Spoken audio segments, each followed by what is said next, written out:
Bismillahirrahmanirrahim. Assalamualaikum warahmatullahi wabarakatuh. Alhamdulillah wa syukurillah, la hawla wa la quwwata illa billah. Asyhadu an la ilaha illallah wa asyhadu anna Muhammadan abduhu wa rasuluh. Allahumma shalli ala Muhammadin sallallahu alaihi wasallam wa ala alihi wa ashabihi ajma'in. Amma ba'd, hadirin sidang jamaah yang insyaallah dirahmati Allah Subhanahu wa taala. Alhamdulillah, suatu kesyukuran yang sangat luar biasa yang patut kita sampaikan kepada Allah Subhanahu wa taala, karena ternyata Allah masih memilih kita, masih memberikan kita umur panjang, menerima doa-doa kita yang disampaikan sebelum Ramadan. Allahumma barik lana fi Rajab, kemudian wa Sya'ban, kemudian wa ballaghna Ramadan. Ini diterima oleh Allah. Doa kita sebelumnya kita mengatakan, ya Allah, berikanlah keberkahan kepada bulan Rajab, bulan Sya'ban, dan pertemukan kami di bulan Ramadan. Alhamdulillah. Oleh karena itu patut kita syukuri, karena berapa banyak saudara kita yang mungkin Ramadan yang lalu kita masih sempat bersama-sama. Jangankan Ramadan yang lalu, mungkin bulan Sya'ban kita masih sama-sama, bulan Rajab kita masih sama-sama. Tema Ramadan Allah berikan tanggal lain, mereka sudah dipanggil menghadap Allah Subhanahu wa taala. Jadi kita termasuk manusia pilihan malam ini, sehingga mampu melangkahkan kaki kita, mengayunkan tangan kita, menguatkan akidah kita, iman kita, sehingga menuju masjid ini menunaikan ibadah salat Isya secara berjamaah. Hadir sidang jamaah, oleh karena itu paling tidak ucapan yang paling pendek kita ucapkan minimal alhamdulillahi rabbil alamin. Yang pertama. Kemudian yang kedua, salam dan salam kepada Rasulullah Muhammad sallallahu alaihi wasallam sebagai nabi penutup, membawa agama ke dunia ini sebagai agama penutup dan penyempurna ajaran-ajaran yang telah pernah dibawa oleh nabi-nabi sebelumnya. Ajaran yang dibawa oleh Nabi Adam alaihissalam sampai Nabi Isa alaihissalam adalah ajaran kebenaran, mengajarkan umat manusia, mengantarkan manusia ke jalan Allah Subhanahu wa taala, termasuk ajaran tauhid, memberikan pencerahan dan ilmu kepada umat manusia untuk dekat dengan Allah Subhanahu wa taala.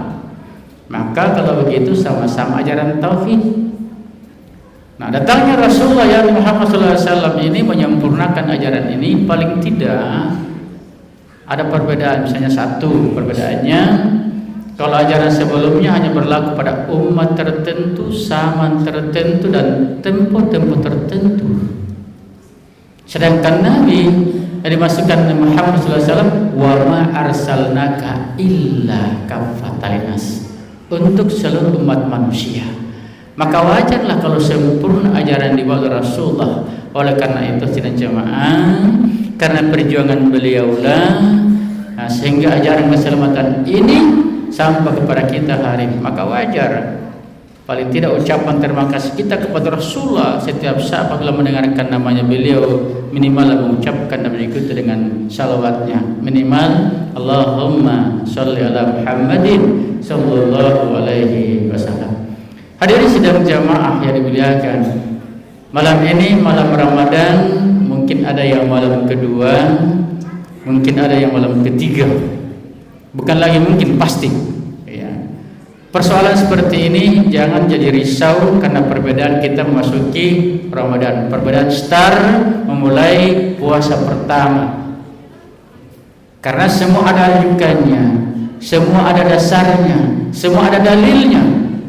Ada dengan pendekatan hisab atau perhitungan, ada dengan pendekatan ru'yah atau melihat bulan. Nah, dengan alasan yang mungkin berbeda, ya, dengan pandangan yang berbeda, mungkin lokasi yang berbeda, sehingga mengambil kesimpulan yang berbeda. Paling tidak bahwa yang penting kita semua berpuasa di bulan Ramadan. Hadirin sidang jamaah dimuliakan Allah Subhanahu wa taala. Ramadan ini salah satu bulan Allah yang di dalamnya banyak berkah, banyak rahmat. Dia merupakan tamu agung untuk kita.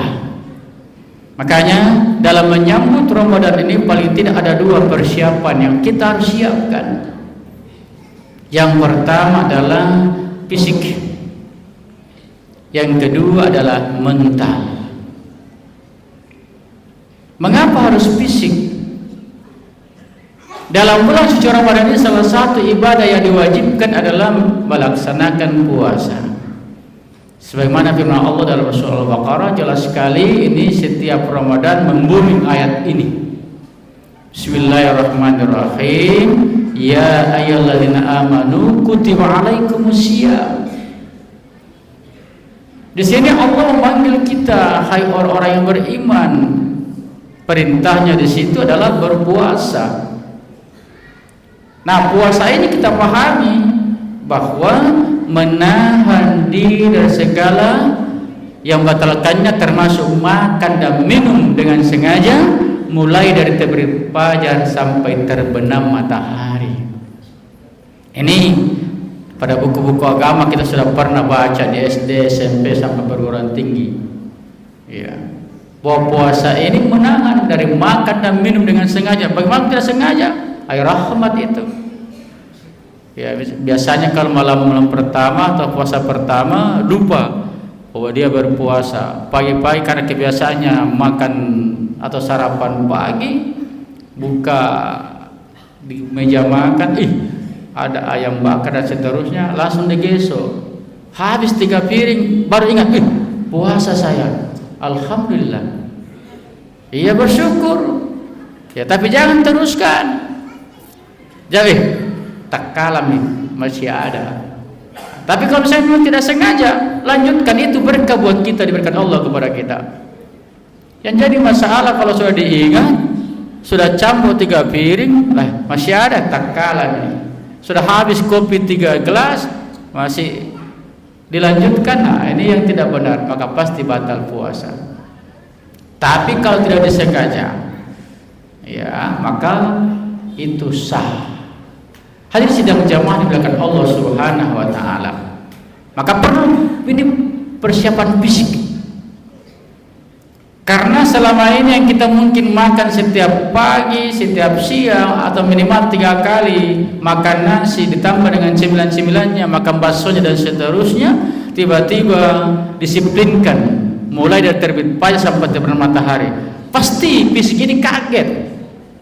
Apalagi yang tidak terbiasa dengan puasa-puasa sunat. Mungkin yang terbiasa dengan puasa-puasa Senin Kamis, puasa Yaumul Bid, puasa Sa'ban kemarin, saya kira tidak ada masalah.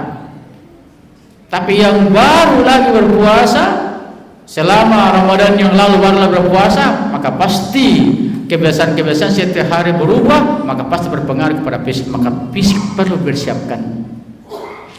Hadirin sidang jamaah yang dimuliakan Allah Subhanahu wa taala. Nah, terus yang kedua, mental. Mental yang pertama bahwa menyambut Ramadan ini harus dengan bersukacita alias gembira. Mengapa tidak? Kita akan datangi oleh tamu yang sangat luar biasa, yang agung, yang dalamnya penuh berkah. Banyak keberkahan diturunkan Allah, di mana ditempatkan berlipat ganda pahala diberikan kepada kita. Gubernur saja mau datang di kompleks kita atau anggaplah di masjid kita ini, luar biasa persiapan kita lakukan. Panitia masjid, pengurus masjid mempersiapkan sebetul-betulnya bagaimana supaya menyambut gubernur sebentar ini dengan prima, tanpa ada kekurangan. Sama halnya menyambut Ramadan, kita persiapkan diri betul-betul. Yang pertama tadi dengan gembira ini. bahwa kita akan kedatangan tamu agung, maka pasti kita gembira. Jangan dijadikan sebagai tempat penjara. Awe mau mikir puasa, tidak makan mikir lagi di siang hari, seakan-akan penjara. Padahal Ramadan sudah jelas bahwa keberuntungan bagi orang yang beriman dan bertakwa, dan penjara bagi setan-setan. Ini justru sebaliknya, penjara bagi musuh-musuh Allah Subhanahu wa taala.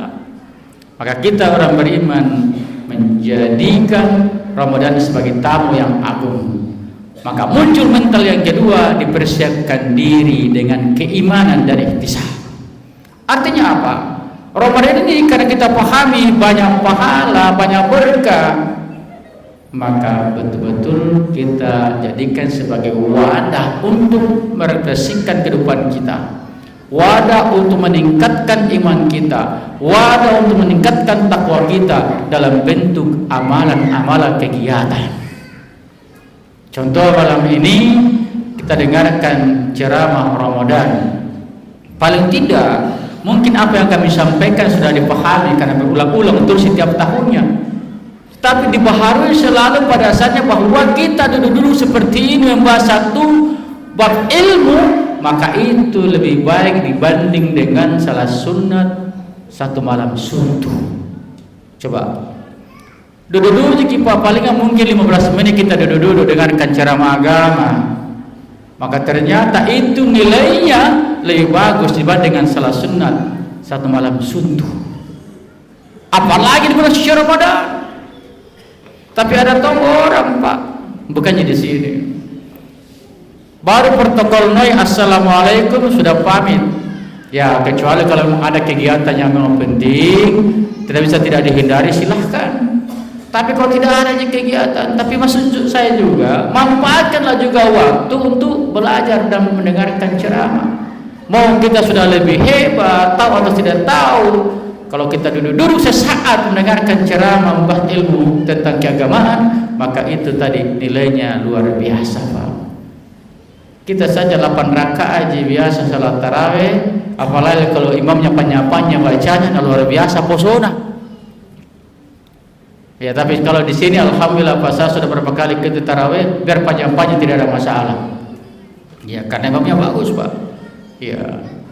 Artinya apa? Memang imam itu perlu juga bagus bacaannya Pak. Nah biar pendek kalau tidak bagus bacaan terasa panjang juga rasanya.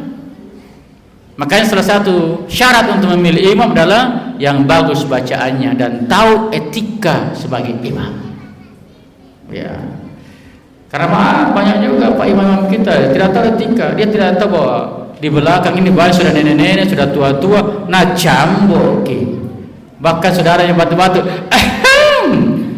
tidak mengerti juga. Di sana Pak banyak begitu. Di sini alhamdulillah. Hadirin sidang jamaah yang dimuliakan Allah Subhanahu wa taala. Ramadan ini memang mari kita jadikan sebagai momentum untuk meningkatkan ketakwaan kita dalam bentuk tadi ibadah. Apakah itu dalam bentuk bacaan-bacaan Al-Qur'an, memperbaiki sholat-sholat kita yang mungkin selama ini kurang banyak sholat jamaah kita di masjid, maka Ramadan inilah sebagai wadah untuk lebih meningkatkan sholat kita, termasuk sholat-sholat sunnah. Sholat-sholat sunnah. Nah, sholat sunnah subuh saja 2 rakaat, kalau dihitung pahalanya di bulan Ramadan ini, ya maka itu lebih baik nilainya dibanding dengan alam beserta isinya, luar biasa. Seandainya ini langsung diperlihatkan kepada kita, maka tidak mungkin Pak, di mana kita mau simpan ya amalan itu. Maka inilah rahasia Allah Subhanahu wa taala yang berikan nanti kesempatan untuk dinikmati di akhirat nantinya. Hadirin sidang jamaah yang dimuliakan Allah Subhanahu wa taala. Makanya momentum Ramadan ini perlu juga ada kurikulum, perlu ada perencanaan untuk menuju tujuan. Kita punya target, itu harus memanfaatkan Ramadan ini. Oh, saya harus mau membaca Al-Quran setiap hari misalnya minimal 1 juz atau setengah juz atau berapa juz. Kemudian setiap hari pokoknya saya harus salat jamaah di masjid. Nah ini kalau ini targetkan seperti ini maka muncul motivasi, maka harus ada tujuan. Kan jelas sekali tujuan kita pada Ramadan ini, la'allakum tattaqun. Ya, semoga kita ini diberi Allah nanti di akhir Ramadan dengan gelar takwa. Sekalipun saya akui kita sudah bertakwa malam ini, tapi mari kita selalu meningkatkan menuju yang lebih terbaik yang nanti akan diberikan mahkota di akhir Ramadan. Maka untuk mencapai itu perlu ada program-program dan langkah-langkah yang kita harus perbuat. Seperti tadi, berapa juz kita mau habiskan setiap saat, berapa salat jamaah kita yang harus selalu di masjid, bagaimana salat-salat sunnah kita, bagaimana sedekah-sedekah kita, bagaimana perbuatan-perbuatan yang baik kita. Kalau sudah diprogramkan seperti ini, maka insya Allah kita mampu menentukan langkah-langkah apa yang kita perbuat, dan kemudian bisa gampang menuju cita-cita kita, la'allakum tattaqun. Hadirin sidang jamaah yang dimuliakan Allah Subhanahu wa taala, sudah cukup 15 menit, Pak. Paling tinggilah cukup 15 menit untuk kita saling sharing ilmu, saling pengetahuan. Sekalipun saya tahu Bapak ya sudah sering mendengarkan hal-hal seperti ini, tapi tidak apa-apa, selalu dibaharui. Karena memang Ramadan sebagai wadah, sebagai bulan tarbiyah, bulan pendidikan untuk selalu kembali mengingatkan kita tentang ilmu-ilmu yang kita sudah pahami dan paling tidak aplikasi di bulan suci Ramadan ini. Inilah yang sempat kami sampaikan, semoga ada manfaatnya. Lebih dan kurangnya mohon dimaafkan. Assalamualaikum warahmatullahi wabarakatuh.